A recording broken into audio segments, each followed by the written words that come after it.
요한복음 1장 1절부터 5절까지 기록된 말씀입니다. 우리 함께 한 목소리를 읽겠습니다. 태초에 말씀이 계시니라. 이 말씀이 하나님과 함께 계셨으니 이 말씀은 곧 하나님이시니라. 그가 태초에 하나님과 함께 계셨고 만물이 그로 말미암아 지은 바 되었으니 지은 것이 하나도 그가 없이는 된 것이 없느니라. 그 안에 생명이 있음. 이 생명은 사람들의 빛이라. 빛이 어둠에 비추되 어둠이 깨닫지 못하더라. 아멘. 아멘. 우리는 1월 한 달 동안 하나님은 누구신가 라는 것을 함께 살펴보았습니다. 특별히 하나님의 여러 성품과 속성 중에 정말로 복 주시기 원하시는 하나님, 창세기부터 시작해서 요한계시록 마지막까지를 읽으면서 하나님이 어떤 분이시냐라고 정리하면 공의의 하나님, 사랑의 하나님 여러 가지로 이야기할 수 있지만 성경이 통일되게 그리고 정말 강하게 말씀하고 또 우리에게 가르치고 선포하고 있는 것은 하나님은 하나님의 택한 백성에게 복 주시기를 원하시는 좋은 아버지이심을 믿습니다. 아멘.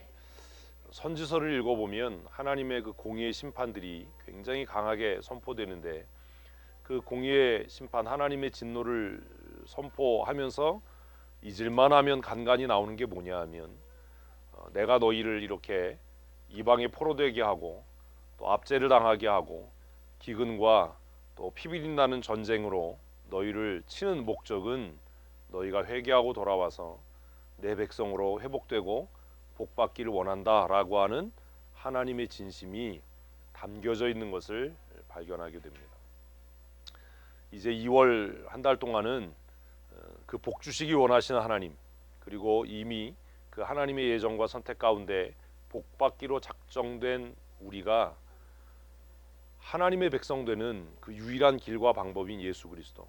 왜 종교다원주의자들이 무엇을 진심으로 하면 어떤 것을 하든지 구원이 있다라고 하는 그 거짓된 가르침에 우리가 왜 동의할 수 없는지, 예수님은 과연 누구신지라고 하는 것들을 살펴보려고 합니다. 오늘은 여러분들이 저를 위해 기도를 많이 해주셨으리라고 믿고 해주셔야 합니다. 말씀드린 것처럼 어제 저녁에 PPT를 다 만들어놨는데 아침에 서재 올라가서 혹시나 하고 열어봤더니 PPT가 깨졌어요. 그래서 아까 예배 전에 다시 급하게 만든 거예요. 지금 다. 어제 저녁에 하면서 다 외워서 찬양이랑 이렇게 다 복구를 했는데 설교 PPT 만들었던 것 또 작성했던 그 설교 원고들을 제가 잊지 않고 잘 전달할 수 있도록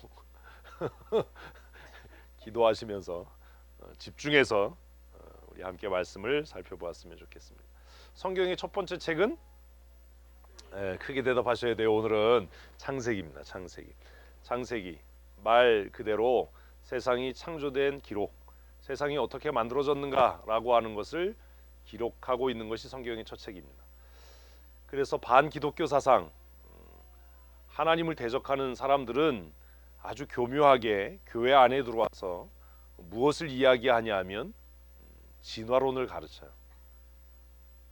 아주 교묘하게. 예전에는 그냥 진화론을 이렇게 그냥 강력하게 주장하고 학교에서 뭐 그렇게 하지만 가르쳐 왔는데 요즘에는 조금 작전을 바꿨어요. 그래서 뭘 가르치냐면 유신 진화론을 가르쳐요. 유신하면 또 우리는 박정희가 생각나나요? 유신론적 진화론. 그것도 거짓이에요. 하나님께서 창조하실 때 창세기의 기록을 보면 각각 종류대로라는 말을 반복해서 기록하십니다. 그러니까 종에서 다른 종으로 옮겨가는 진화는 일어날 수가 없어요. 만약에 한 종에서 다른 종으로 옮겨가는 진화가 일어난다면, 창조 이후에도 그런 진화가 발생한다면 하나님은 창조주가 아니십니다. 그러니까 유신론적 진화론은 허구입니다. 지금 많은 신학자들도 또 목회자들 중에도 성도들 가운데도 이 유신론적 진화론을 지지하고 옹호하고 주장하는 사람들이 적지 않습니다. 교회 안에 지금 많은 그 거짓된 가르침을 가르치는 사람들이 들어와 있고, 어떤 사람들은 은사주의로, 어떤 사람은 또 영지주의로, 어떤 사람은 이렇게 인본주의나 지적이나 과학적인 논리로 성경의 권위를 훼손하려고 하는 일들을 우리는 보게 됩니다. 그래서 정말 조심하고 주의해야 하는 겁니다. 왜 성경은 창세기로부터 시작을 하는가? 다른 어떤 경전과 달리, 다른 종교와 달리 왜 창조가 그렇게 중요한가? 그것은 창세기 1장이 이야기하는 그 선포하고 있는 내용 때문입니다. 창세기 1장 1절에 뭐라고 되어 있어요? 태초에 하나님이 천지를 창조하시니라. 믿으면 아멘. 아멘. 이 장엄한 선포는 무엇을 내포하냐 하면 하나님께서 이 세상과 만물을 창조하셨다면 이 세상과 모든 만물은 하나님의 의도대로 경영되어야 한다. 하나님의 뜻대로 유지되어야 한다라고 하는 거대한 담론을 사실은 담고 있는 겁니다. 오늘 예수 믿는 사람들은 너무나 단순해서 그냥 하나님이 뭐 6일 동안 천지를 만드셨대 끝 이러고 마는데, 이 창세기 1장 1절에 태초에 하나님이 천지를 창조하셨다라는 말이 담고 있는 정말 거대한 담론은, 하나님이 이 세상과 모든 만물을 창조하셨다면 이 세상에 존재하고 있는 모든 것들은 누구의 의지대로? 하나님의 의지대로, 하나님의 뜻대로 경영되고 유지되어야 한다라고 하는 대사명이 이 안에 담겨 있는 겁니다. 국가도, 가정도, 우리 인간도, 그리고 더 말할 것 없이 교회도 하나님의 의지와 하나님의 뜻대로 유지되어야 하고 경영되어야 하고 하나님이 통치하셔야 한다라고 하는 거대한 그 담론을 이 1장 1절은 담고 있습니다. 그런데 우리는 창세기 1장 1절을 지식으로만 알아서 하나님이 6일 동안 천지를 창조하셨다. 첫째 날 뭐 창조했냐? 둘째 날 뭘 창조했냐? 이거를 외워서 답을 쓰기는 하는데, 이 창세기 1장 1절이 선포하고 있는 바와 같이 그러면 내가 하나님의 뜻대로 살고 있는가? 나의 가정이, 우리 교회가, 이 국가가 하나님의 의지와 하나님의 뜻대로 경영되고 있는가에 대해서는 고민하지 않는다는 거예요. 살다 보면 다툴 일도 있고 뭐 싸울 일도 있고 상처 주고 받는 일도 있습니다. 그런데 창세기 1장 1절의 말씀을 우리가 아멘으로 믿는다면 우리가 다투고 싸우더라도 무엇대로요? 하나님의 의지대로, 하나님의 뜻대로 싸우지 않을 수는 없어요. 그리고 때로는 싸워야 돼요. 투쟁해야 될 때도 있어요. 부딪혀야 할 때도 있습니다. 그러나 그 순간에도 분노하고 내 감정을 억제하지 못하는 순간에도 뭐는 잊지 말아야 돼요?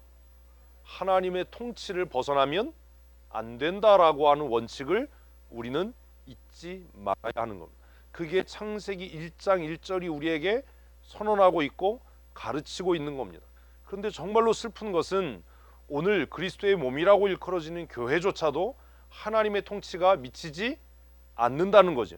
이제는 뭐 재직회, 당회, 교회 운영위원회 이런 것을 통해서 사람의 논의, 사람의 지혜, 사람의 방법들을 추구하지만 하나님의 통치, 하나님의 권세, 하나님의 경영이라고 하는 것이 미치지 않는다는 겁니다. 여러분의 가정은 어떻습니까? 여러분의 상업행위, 직장에서의 삶, 학교에서의 삶, 인간관계, 거기에 하나님의 통치와 하나님의 경영이 자리하고 있습니까? 우리가 무언가를 할 때 하나님이 다스리신다, 하나님이 나를 다스리시기를 원하시고 예수 그리스도가 내 생명의 주권자다라고 하는 의식을 잊지 않고 유지하고 살아가는가 하는 것은 정말로 중요한 일입니다. 그것을 잊고 살아간다면 우리는 이미 창세기 1장 1절을 부정하는 자들이기 때문입니다. 날마다 우리의 삶에 하나님의 하나님 되심의 역사가 나타날 줄로 믿습니다. 태초에 하나님이 천지를 창조하셨다라는 이 선언은 계속해서 어떻게 이어집니까? 같이 읽겠습니다. 땅이 혼돈하고 공허하며 흑암이 깊음 위에 있고 하나님의 영은 수면 위에 운행하시니라. 그래서 하나님의 창조를 이야기할 때 우리는 뭘 얘기해요? 무질서에서 질서로의 창조다. 그래서 누가복음을 묵상하면서 사단이 와서 하는 일, 마귀가 와서 하는 일, 귀신이 와서 하는 일은 뭘 파괴하는 거라고요? 내면의 질서를 파괴하는 거예요. 그래서 막 뭘 하든지 번잡하고 뭘 해도 두서가 없고 그냥 내가 하고자 하는 일에만 그냥 집중하고 몰두하고 다른 것들을 정리하지 못하고 한다면, 삶의 질서가 깨어져 가고 있다면 그가 성령 충만한 사람이라고 말할 수는 없을 겁니다. 왜? 하나님의 창조는 무질서했던 세계를 어떻게 하는, 질서정연하게 하는,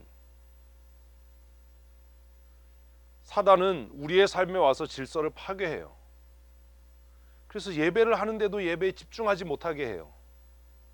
사람을 만나고 있는데도 사람에게 집중하지 않습니다. 지금의 세대가 그렇습니다. 지금 얼마나 재밌냐 하면 이렇게 카페나 식당에 가면 다 뭐 하고 있어요? 스마트폰 보고 있어요. 사람에게 집중하지 않아요. 별것도 없는데 계속 만지작거리고 꺼내고 그거 뒷다보고 그래요. 그래서 대화를 했는데도 그 대화를 기억하지 못해요. 자신의 내면의 질서가 파괴되고 깨어져 가고 있는데도 우리는 그것조차도 인식하지 못해요. 가정에서도 직장에서도 교회 안에서도 뭐가 깨어져 가고 있어요? 질서가 깨어져 가요.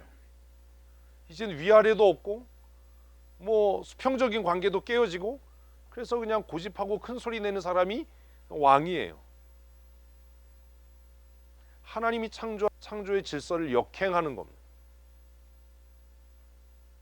예수 믿는 사람은 어때야 할까? 우리의 삶이 하나님의 창조 질서 안에 있다면 무질서함과 혼돈함에서 날마다 질서 있고 또 날마다 정리되어져 가는, 그래서 무언가를 하면 그 일에 집중할 수 있고 사람에게 집중하고 내가 해야 하는 일에 집중할 수 있는, 그래서 우리의 삶이 내면에서부터 체계가 잡혀가고 질서가 잡혀가는 삶을 사는 것이 구원받은 성도의 삶인 줄로 믿습니다. 하나님의 창조는 무질서에서 질서로, 혼돈된 게 어떻게 돼야 되는 거예요? 여러분들의 언어로 정리되어져 가는, 무언가 조직화돼 가는, 무질서했던 것들이 마치 퍼즐 쪼가리들이 막 터져 있다가 한 조각 한 조각 맞춰져서 어떤 형태를 이루고 그림을 이루어 가는 것처럼 우리의 삶도, 우리의 교회도, 우리의 가정도 그래야 한다라는 거죠. 그러나 사단은 우리의 삶에 찾아와서 하나님이 만드신 그 질서를 파괴하고 혼란스럽게 하고 혼돈을 가중시키는 일들을 하게 한다라는 것. 하나님의 창조 잊지 마십시오. 하나님의 창조는 무질서함에서 질서로 해요. 공허함에서 충만으로 해요.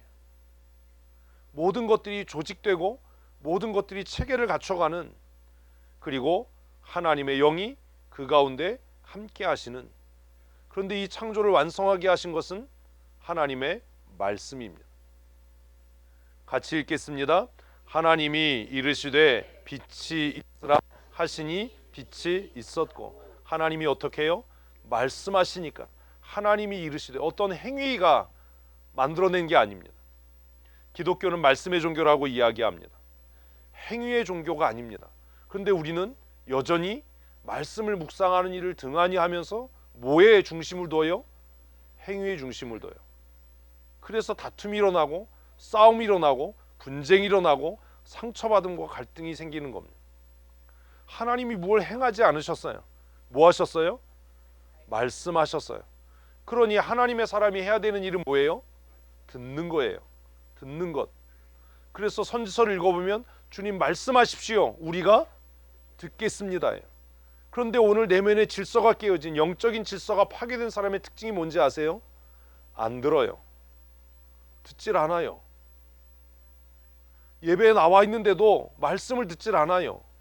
같이 앉아서 대화를 하는데도 상대편의 이야기를 듣지 않아요. 자신의 생각만을 주장하고 자신의 생각만을 고집하지 대화가 이어지지 않아요. 상대편이 얘기하면 무조건 아니라고 이야기해요. 그렇게 하면 안 된다, 아니다.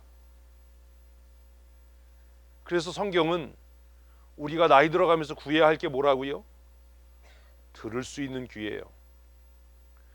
듣지 못하면서 늙어가는 건 추해져 가는 거예요. 늙어가면서 슬퍼지는 게 뭔지 아세요? 듣지 않고 고집하기 때문이에요. 꼰대와 어른의 차이가 그거 아닙니까? 나 때문을 이야기한다고 해서 꼰대가 아닙니다. 꼰대와 어른의 차이가 뭐예요? 듣느냐 듣지 않느냐예요. 기독교를 말씀의 종교라고 이야기하는 것은 모든 시작이 무엇으로부터? 말씀으로부터 시작했기 때문이에요. 하나님께서 말씀하시니까 그대로 되었다. 믿으면 아멘. 사단은 우리에게 와서 이걸 못하게 하는 거예요. 말씀을 듣는 시간에 집중하지 못하는 것이 그냥 단순하게 습관이고 내가 피곤해서라고 생각하지 마십시오. 우리가 싸우고 있는 영적인 전쟁이라는 게 도대체 무엇을 이야기하는 겁니까? 하나님의 말씀이 들려지지 않는다면, 하나님의 말씀을 들을 수 없다면, 듣고도 깨닫지 못한다면 온전한 하나님의 사람으로서의 역할을 하지 못할 겁니다. 잘 앉아서 듣는 것 같아요. 그런데 사실 마음속에는 다른 생각이 가득해요. 선포되는 말씀을 들으면서도 다른 생각을 합니다. 아, 저 말씀은 저렇게 하면 안 되는데 이렇게 평가합니다. 그래서 결국 듣는 것 같지만 뭐 하지 않는 거예요? 듣지 않는 거예요. 듣지 않으니 변하지 않습니다. 듣지 않으니 역사가 일어나지 않는 겁니다. 우리는 기도를 많이 해야 무언가 응답되고 무언가 이루어질 거라고 생각하는데 아니에요. 하나님의 놀라운 역사는 언제 일어나요? 우리가 그의 말씀을 들을 때인 줄로 믿으십시오. 아멘. 공통된 특징이 있어요. 내면의 질서가 깨지고 영성이 바닥나고 믿음이 아주 그냥 동일한 사람들의 특징은 뭐 하지 않는다는 거예요? 듣지 않는다는 거예요. 사람의 말도 안 듣고 하나님의 말씀도 안 들어요. 열왕기 역대기를 읽어보십시오. 망했던 임금들의 공통점이 뭐지요? 선지자들의 책망을 듣지 않아요. 성경은 계속해서 이야기합니다. 하나님께서 내가 너희에게 부지런히 하나님의 사람을 보냈고 내가 너희에게 부지런히 선지자들을 보냈는데 너희는 그 외침을 듣지 않았다. 그래서 망한 거예요. 그런데 창세기 1장을 보면 위대한 기록이 있다는 거예요. 하나님께서 말씀하시니까 어떻게 됐다고요? 역사가 일어났어요. 하나님이 말씀하시면 역사가 일어날 줄로 믿습니다. 언제도요? 지금도요? 어디에서요? 내 삶에서요. 이게 정리가 돼야죠. 내가 기도해서 역사가 일어나는 게 아니에요. 착각을 하지 말라고요. 내가 기도해서 역사가 일어나면 내가 능력이 있는 사람이지요. 무슨 내가 작정해서 기도해서 무슨 응답을 받고 뭔 그런 말 같지도 않은 소리를 해요. 우리 주일학교 때 다 배웠잖아요. 뭐라고요? 예수님이 말씀하시니 물이 변하여 포도주 됐네. 왜 설교를 듣고 왜 말씀을 묵상하고 왜 성경을 읽어요? 그 기록된 말씀이 오늘 내게 들려주시는 하나님의 능력의 말씀이 되어서 그 말씀이 내 삶에 선포될 때 하나님의 놀라운 구원의 역사가 내 삶을 통해 이루어질 줄로 믿기 때문인 줄로 믿으십시오. 아멘. 그래서 성경을 읽는 거예요. 그래서 성경 펼 때마다 주님 말씀하십시오. 내가 듣겠습니다. 주님 말씀하시면 내가 듣겠습니다. 주님이 말씀하시면 물이 변해서 포도주가 되고 주님이 말씀하시면 아무것도 없었던 흑암이 충만했던 그 공간에 빛이 생기는 놀라운 역사가 일어날 줄로 믿습니다. 이게 오늘 우리의 믿음이어야 하는 겁니다. 주님 내게 말씀해 주십시오. 우리의 기도가 뭐가 문제인지 아세요? 내가 하고 싶은 말만 막 이건 얘기하는 것도 아니고 짓거리는 거예요. 무슨 주문처럼 막 짓거리고 나를 향하신 하나님의 말씀을 듣질 않아요. 그게 무슨 기도입니까? 그 기도에 무슨 응답이 있습니까? 역사는 언제요? 주님께서 말씀하실 때. 역사는 언제요? 주님께서 말씀하실 때. 내가 그 말씀을 들을 때. 그래서 성경 읽으라고 하는 거예요. 성경을 뭐 지식으로 알라는 게 아니에요. 몇 장 몇 절에 뭐 있고 이거 외워서 뭐 합니까? 날마다 성경을 읽으면서 하나님 말씀하시면 내가 듣겠습니다. 하나님이 말씀하시고 내가 들으면 놀라운 역사가 일어날 줄로 믿습니다.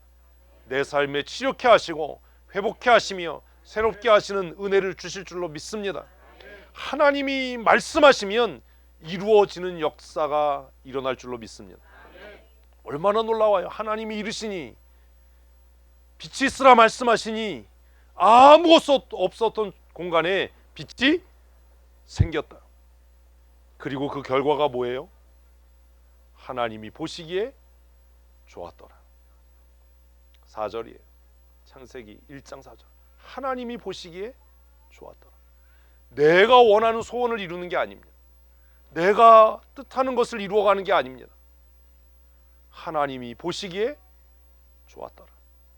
하나님, 내 삶이 하나님 보시기에 흡족한, 내 삶이 하나님 보시기에 아름다운 삶이 되기를 소원합니다. 아멘. 이게 오늘 우리의 기도여야 돼요.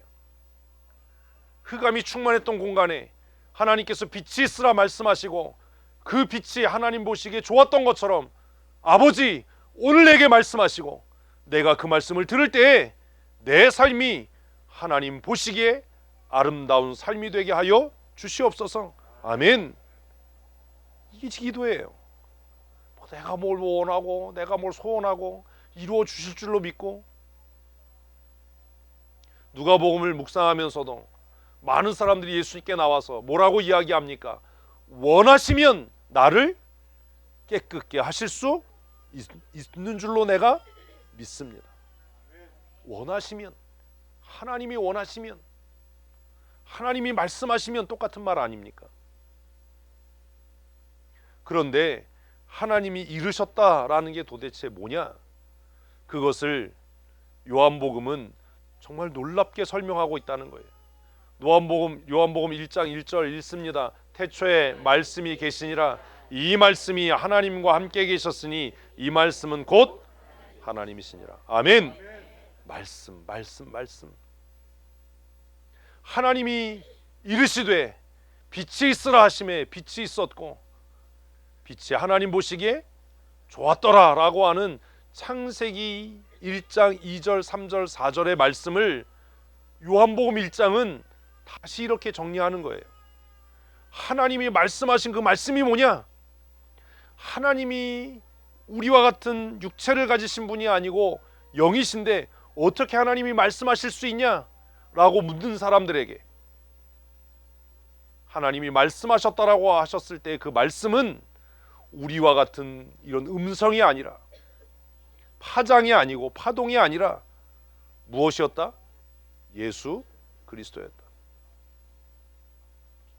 태초에 계신 말씀, 태초부터 계셨던 말씀, 그 말씀은 하나님과 함께 계셨고 그 말씀은 곧 하나님이셨다.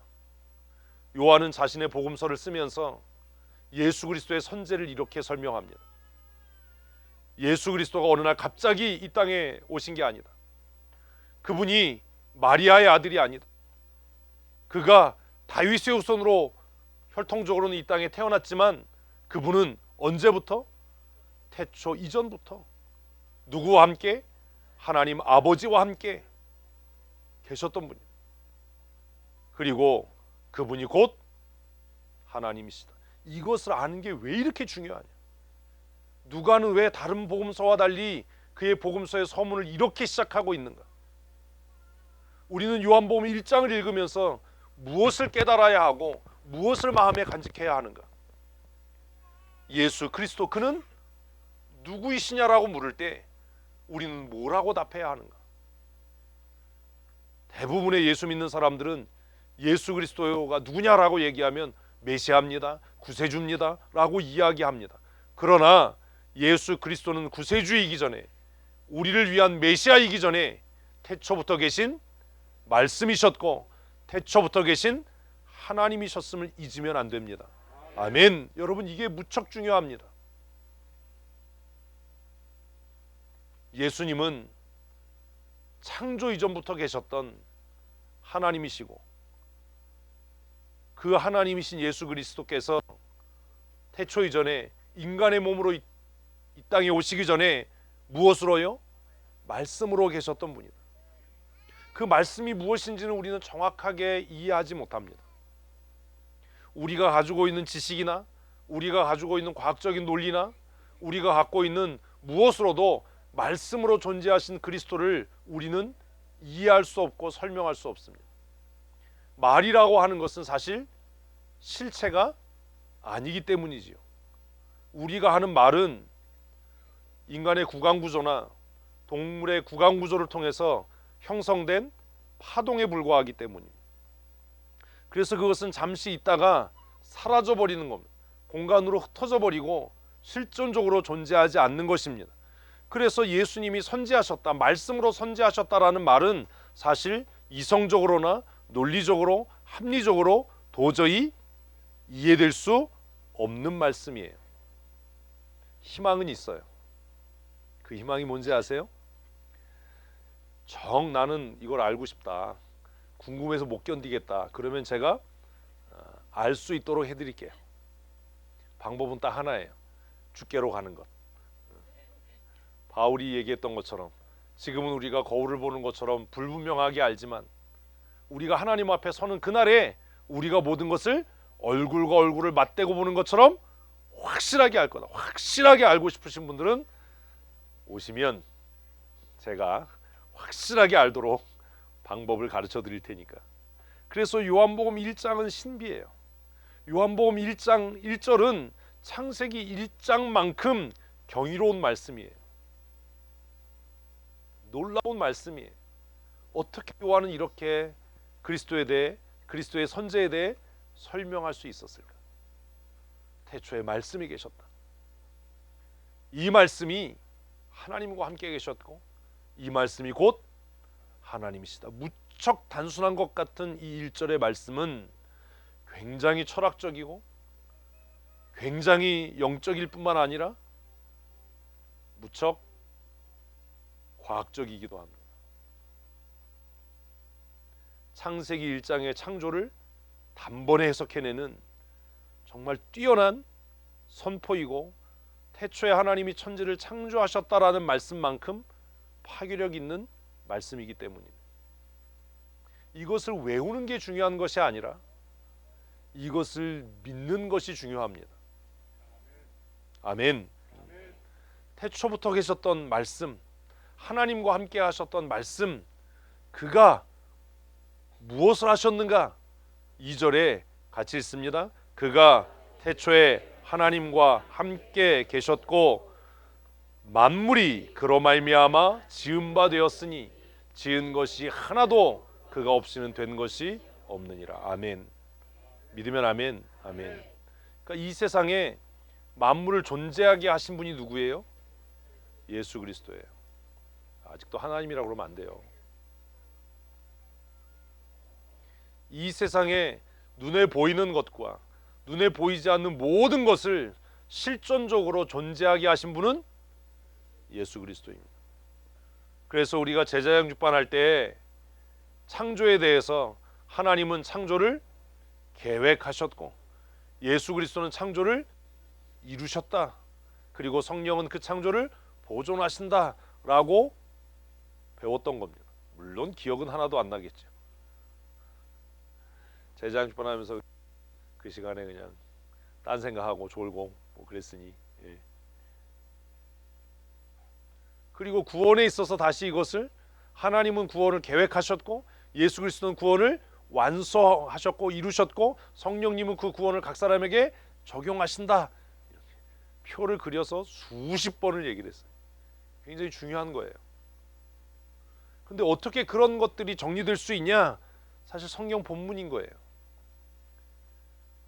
요한복음 1장 3절에 요한은 만물이 이 세상에 존재하는 보이는 것과 보이지 않는 모든 것들이 실존적으로 존재하고 있다면 그 모든 것들이 누구로 인해서?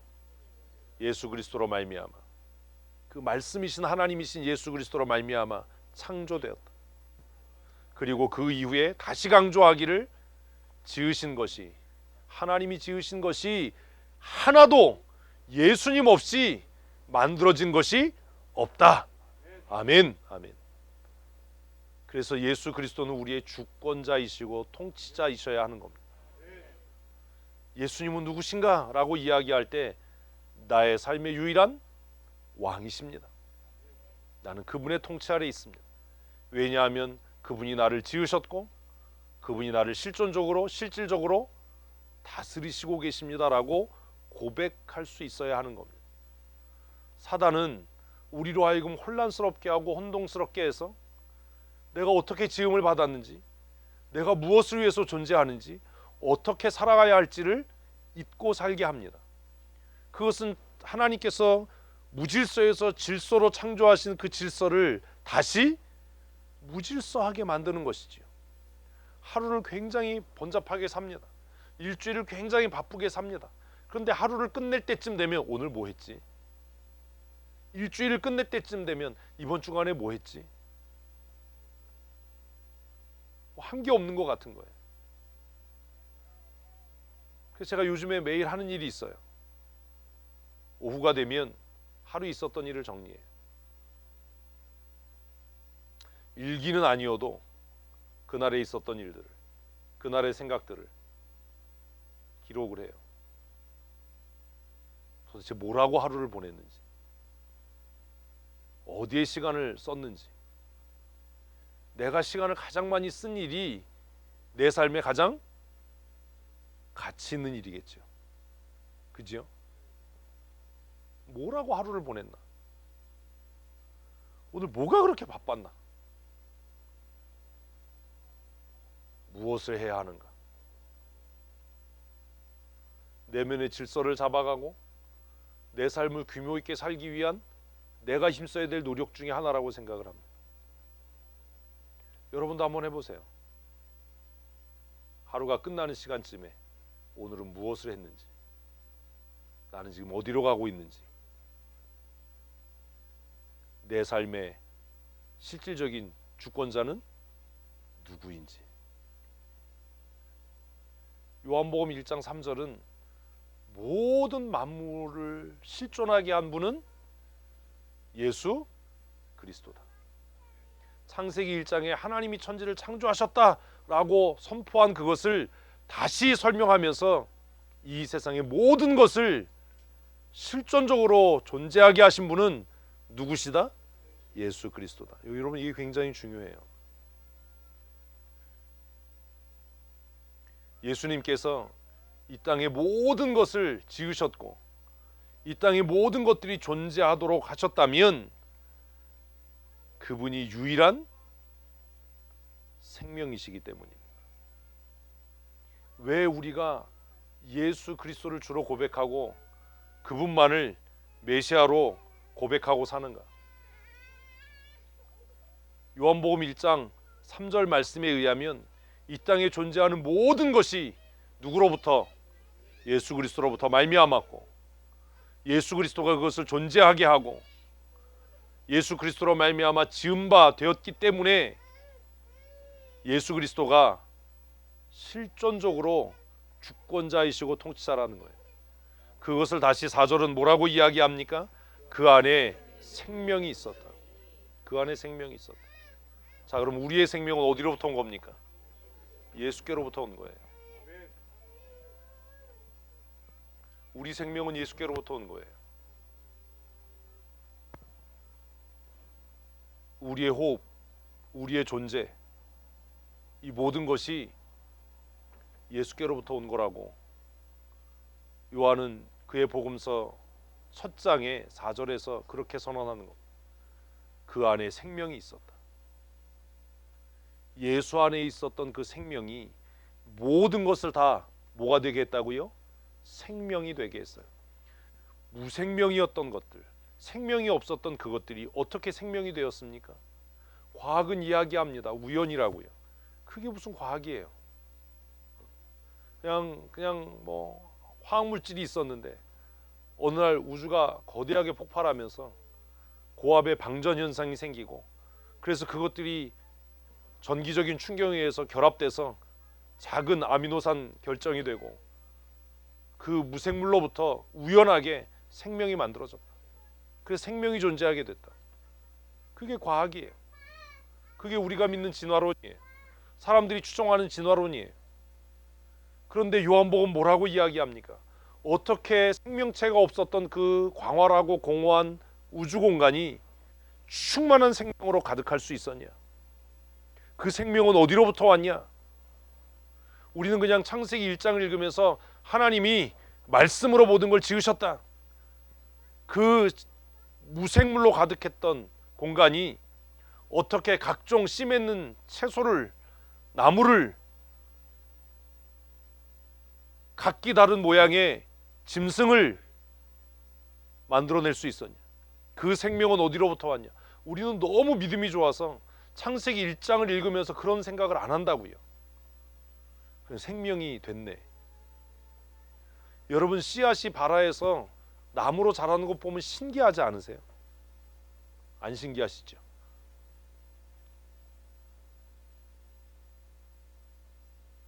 저는 게을러서 농사짓고 이런 거 못해요. 그리고 안 해요. 제가 하도 심심해서 철원에 있을 때 소나무 씨를 심어봤어요. 소나무 씨 심어보셨어요? 싹이 나더라고요. 소나무 싹이 너무 이뻐요. 씨앗을 보면 여러분 생명이 보이십니까? 씨앗에 생명이 보이세요? 안 보이잖아요. 씨앗을 땅에 심고 물을 주고 온도를 맞추면 싹이 납니다. 한참 쳐다보면서 이 생명은 도대체 어디로부터 왔는가? 이 생명은 어디로부터 왔는가? 왜 과학은요, 생명이 없는 곳에서 생명이 생겨날 수는 없다라고 이야기하거든요. 생명은 또 다른 생명을 낳는 것이지